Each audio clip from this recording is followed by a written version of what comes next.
अक्सर एक सवाल मन में आता है, क्या एक शानदार कंपनी हमेशा एक शानदार स्टॉक भी साबित होती है? आज हम एमएस फाइनेंशियल सर्विसेज की दुनिया में गोता लगा रहे हैं, एक ऐसी कंपनी जो इस सवाल का एक जीता जागता उदाहरण है। ये कहानी है एक स्थिर, भरोसेमंद बिजनेस और एक ऐसे शेयर बाजार के बीच की जिसकी उम्मीदें हमेशा आसमान पर होती हैं। अच्छा, आगे बढ़ने से पहले एक बात साफ कर दें। ये जो भी जानकारी हम दे रहे हैं, ये सिर्फ एजुकेशनल पर्पस के लिए है। हम सेबी रजिस्टर्ड सलाहकार नहीं हैं और इसे किसी भी तरह की खरीदने या बेचने की सलाह बिल्कुल ना समझें। तो आज हम एमएस फाइनेंशियल की कहानी को परत दर परत खोलेंगे।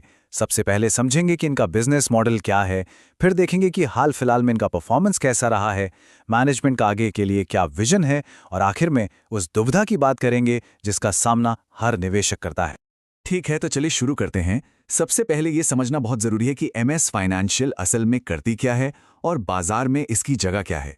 तो एमएस फाइनेंशियल एक एनबीएफसी है, मतलब एक नॉन बैंकिंग फाइनेंस कंपनी।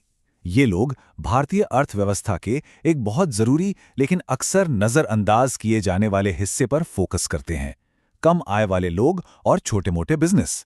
ये उन्हीं लोगों को लोन देते हैं जिन्हें बड़े बैंक अक्सर मना कर देते हैं। अब जरा इनकी लोन बुक पर नजर डालिए, इससे पता चलता है कि इनका पैसा जाता कहां है। देखिए, इनके लोन का एक बहुत बड़ा हिस्सा, लगभग 75% सीधे छोटे व्यवसायों को जाता है, मतलब माइक्रो एंटरप्राइज और एसएमईज को। यही इनका मेन काम है और इसी में इनकी महारत है। चलिए अब हाल के नंबर्स पर एक नजर डालते हैं ताकि कंपनी की मौजूदा सेहत का अंदाजा लग सके। तो जो सबसे पहली बड़ी खबर है वो ये है, Q2 FY24 में इनके एसेट्स अंडर मैनेजमेंट यानी AUM में साल दर साल 18.3% की बढ़ोतरी हुई। AUM का सीधा सा मतलब है वो कुल पैसा जो कंपनी मैनेज कर रही है। पहली नजर में तो ये काफी अच्छी ग्रोथ लगती है, पर कहानी में एक ट्विस्ट है। ये जो 18% का आंकड़ा है ना, ये हमें पूरी तस्वीर नहीं दिखाता है। और ये है वो ट्विस्ट। देखिए, 18% की ग्रोथ अपने आप में बुरी नहीं है, लेकिन ये उस लक्ष्य से कम है जो कंपनी ने खुद के लिए रखा था, जो कि 20 से 25% की ग्रोथ का था। यहीं पर पहली बार उम्मीद और हकीकत के बीच का फासला नजर आता है। लेकिन देखिए, बात सिर्फ ग्रोथ की नहीं है। अगर हम दूसरे जरूरी आंकड़ों को देखें तो टैक्स के बाद का मुनाफा भी लगभग 18% बढ़ा है, जो ग्रोथ के साथ साथ चल रहा है। और सबसे जरूरी बात, इनकी एसेट क्वालिटी और प्रॉफिटेबिलिटी, ये दोनों बिल्कुल स्थिर हैं। मतलब भले ही ये बहुत तेजी से नहीं भाग रहे, पर इनका जहाज मजबूती से और सही दिशा में चल रहा है। अब जरा समझते हैं कि कंपनी की लीडरशिप का लंबी अवधि को लेकर क्या सोचना है, उनकी फिलॉसफी क्या है। कंपनी के सीएमडी का ये बयान उनकी पूरी सोच को बयां कर देता है।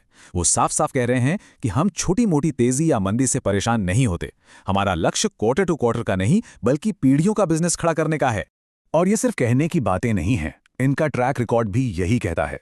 पिछले 10 सालों में, यहां तक कि कोविड जैसी बड़ी मुश्किल के दौर में भी, कंपनी ने लगातार लगभग 20% की सालाना ग्रोथ यानी CAGR बनाए रखी है।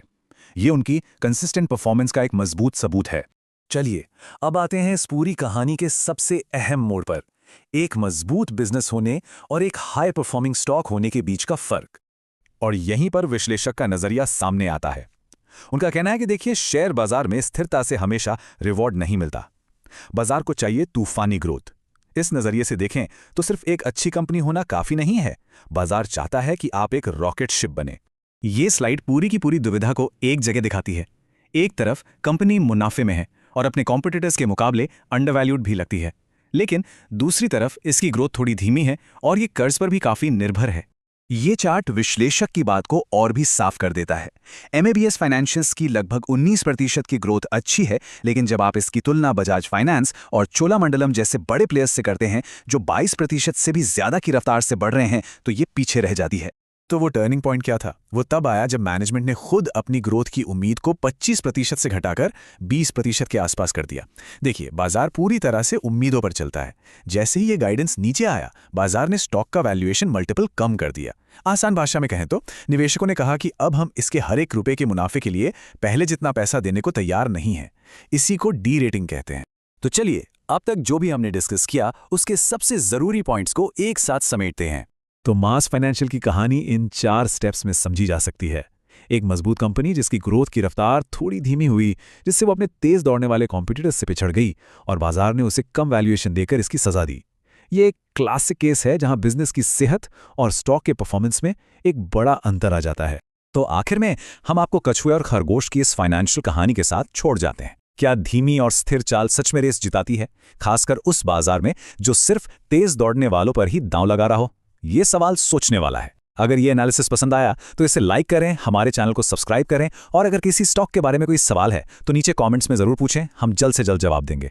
आप हमारे free WhatsApp group wish 100 crore से भी जुड़ सकते हैं, जिसका लिंक चैनल पेज पर है, जहां हम सब मिलकर डिस्कस कर सकते हैं। और हमारा टैगलाइन याद रखिएगा, ट्रेड विद डिसिप्लिन। धन्यवाद।